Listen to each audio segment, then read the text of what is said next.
Gouden Carolus UL.T.R.A.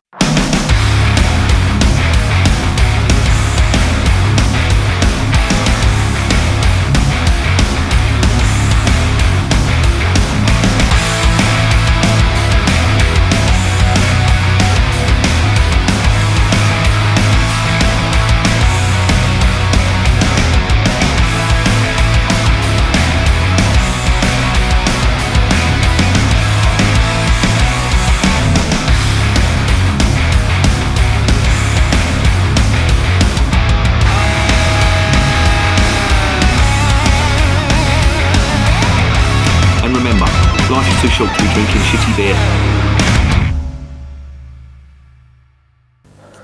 Welcome to another edition of Bands, Bikes and Booze Reviews. The sun is out and it's over the yard arm, so that means it is time for a beer. And I've got a bottle of this stuff, and it's the Gouden Carolus beer from Belgium. Now, before we go any further, I do feel a little bit ripped off here. It says UL.T.R.A. Now, if you see a beer with UL.T.R.A. on it, you'd think it's going to be something special. However, on doing research for this beer, I have found out that that stands for Ultimate Taste Reduced Alcohol. That's what it says on the website. However, where's the L? Surely that would be UL.T.R.A, but obviously they didn't get the memo about that, so that's where it's got its name from. And I feel a bit fucking pissed off about it. I got it from Beer Sniffers and it was £2.56, and if I'd have known, I should have looked at the ABV, but I could be wrong. Now, the reason I'm a little bit pissed off, I have no problem with beer that's 3.7%. I've drank bitters, I have drunk other styles of British beer and German beer as well that have had low ABV. For example, the light Weiss beer that a lot of the Bavarian brewers do, I don't mind that. Some are even lower than 3.7. I've had an Anker, which I think was 2.7. I think it's called Lechter Weizen or Weiss beer. I think that was 2.7. I've certainly had other light wheat beers from Germany that have been very low in the ABV. And to be fair, the taste is okay. You can sort of notice it in them beers. I refuse to do non-alcoholic beer on this channel. There is no point. I don't drink it.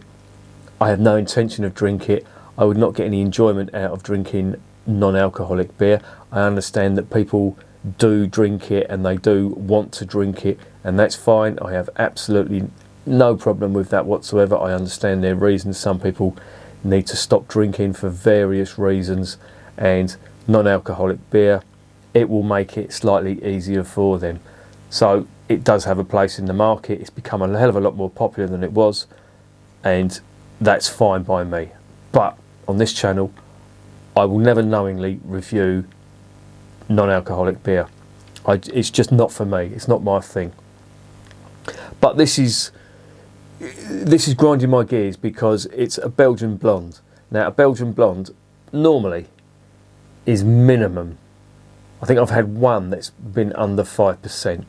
I think I've had one in the past that was 4.5, and I remember it because it was the first and lowest ABV blonde that I've tried. This is going to go down now as the lowest that I've tried, but they've done it for a reason, and you know, that's fine by me. So just a quick bit about the brewery before I get to the beer facts. It's brewed by the Anker Brewery. They're from Belgium. They've been going since 1471. That's how far they can trace their history back. So originally this was called the Emperor's Beer. Now it's called Gouden Carolus. I think the Carolus is something to do with Charlemagne, the Holy Roman Emperor, if my memory serves me correctly. But that's where the name comes from. So, with that in mind, let's investigate this beer.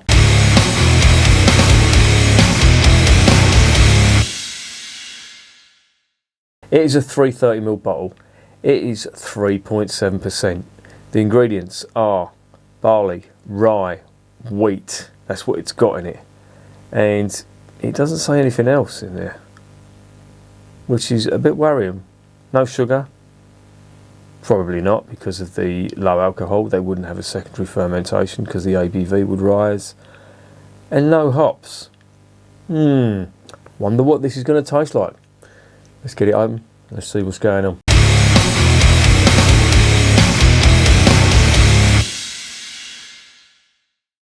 Well, if it's saying ultimate taste, I will be the fucking judge of that. Is that going to froth up? You better not. You bastard. That is going to froth up on me, you dirty bastard. I'll just get it into the glass. Get it over and done with. Right, I'll show you the cap. There it is, crossed anchors. Hence the name, Het Anker. There you go. Put the cap lifter back up there. Let's see what's going on in ye olde glass. That's what it looks like. It does look like a blonde. Very malty. A very vague hint of banana and clove on that. But the aromas are very, very weak. Yeah, I'm not really getting much at all from that. I don't think. Oh, maybe. Yeah, there's a little bit of banana and clove coming through, but it's more malt than anything else. So, with that in mind, let's get it down the hatch.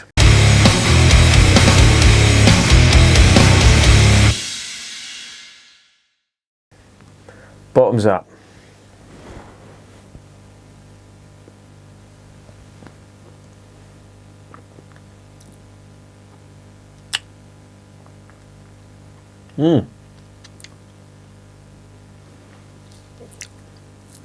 Actually not bad.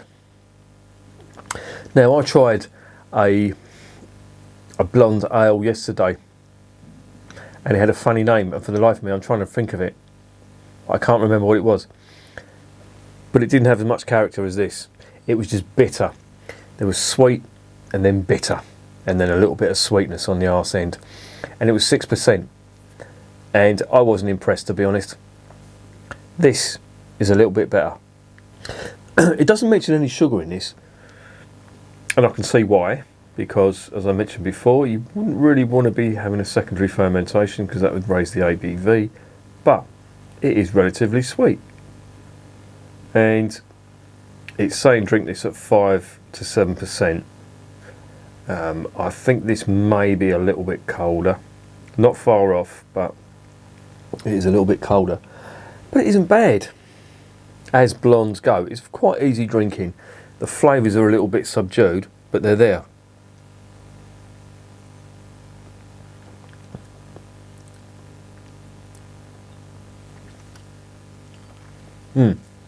Very full-bodied. So that's coming from the rye and the wheat. And that gives it quite a malty back end on it. But it is, for a 3.7% beer, it is quite full-bodied, which is nice. I do like that. There's some banana and clove, I will say that, but not a great deal.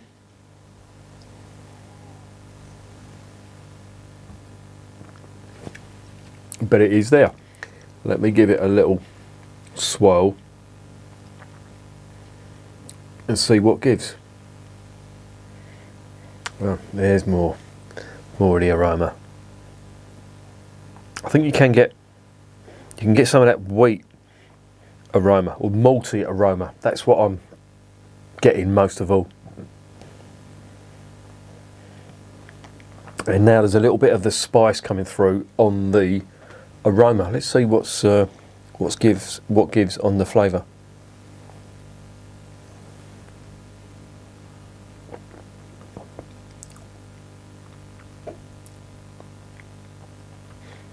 It isn't bad, I have to say.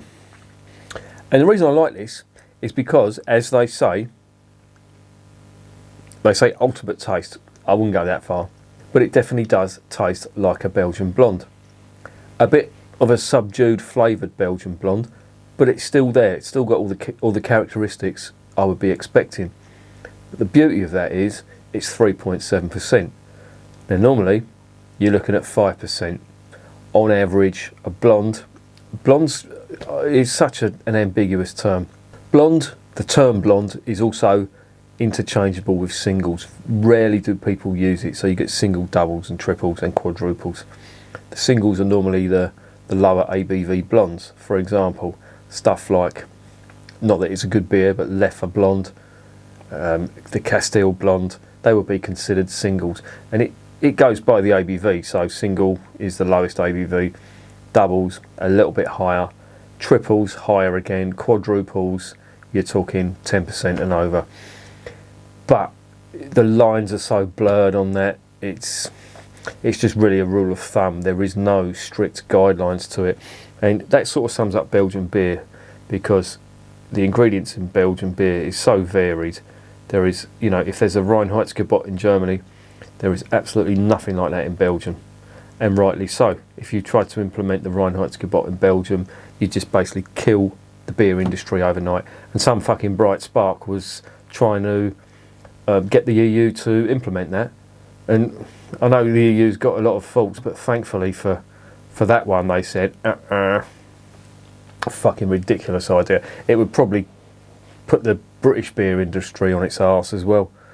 But there you go. And I imagine there wouldn't be too many happy German brewers as well. So yeah, I bet the person that suggested that wasn't a fucking beer drinker. Fucking idiots. Leave us alone.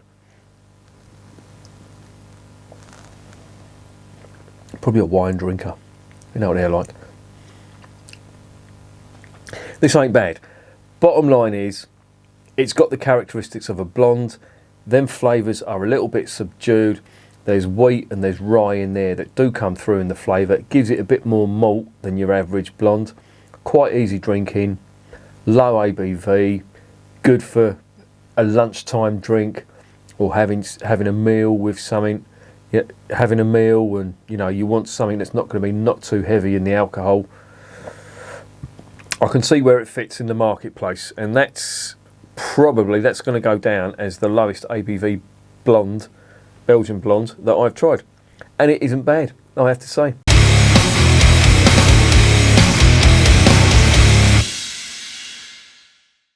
So what's the verdict on Gouden Carolus? Anker Gouden Carolus Ultra. Well, aside from fucking up the abbreviations, got ultimate taste, reduced alcohol. There's an errant L in there. I don't know if you want to come up with a word that you can use that L in. Be my guest. But that aside, it isn't too bad. I can definitely see why they've done it. There is a marketplace for that, and I can see, as I said, where it fits in the market. People that don't want to get hammered, or people that just want a nice, easy drinking blonde without too many obtrusive flavours, nice carbonation. This fits the bill perfectly. Now, of course, with the reduced alcohol, you're going to get different ingredients. They pack that out with rye and wheat to give it some body, because they've reduced the malt. The sugar content isn't as big because there's not much of a ferment. Well, I don't think there's any fermentation going on in the bottle because of the reduced ABV. But all in all, they have come up with a pretty decent beer. I will say that. All things considered, and I think I paid about £2.65, I think it was, from Beer Sniffers, I would give that a 7 out of 10. Now, for the price, you can get better blondes, believe me. The ABV will be higher too, and the flavours will be bigger. However, if you want something that's easy drinking, or you want something that it's going to ease you into the Belgian style beer, or sort of blonde Belgian style beers, then this is a good place to start. The flavours are there, but they're not too big. They're not going to be overpowering. The ABV isn't too high, so if you're not used to high ABV beers, this is perfect. And I would probably drink that again in the right circumstances if I wanted to remain reasonably sober. I can't think of a circumstance where that would be though. But say I did, I certainly wouldn't drink and drive with this. I don't drink and drive anyway. But there's no way, I certainly wouldn't get on a motorbike. I don't even get on a motorbike with a hangover. Rarely have I got on a motorbike with a hangover. It's just too fucking dangerous. And it's not that, you could tip the bike over or you could come off yourself. But you know, you split second decision making when you're on a motorbike, and you know, if anybody's looking at this and they're bikers, they'll know what I mean. And I see people doing it. I see people sitting in pubs, bikes parked outside, and they'll have 1 or 2 pints and get on a bike. There's no way I would do that. No way. It's just too risky. If I'm going to be getting on a bike, I want to be 100% sober. Hence the reason I'm not riding much. It's not. It's because of the weather and COVID. There's nowhere to go. But I'm rambling. This is a solid 7 out of 10. I'd recommend it if you're new to Belgian beer, or you just want a low ABV beer with a pretty good flavour, then this is not a bad option. And remember, beer is working class champagne.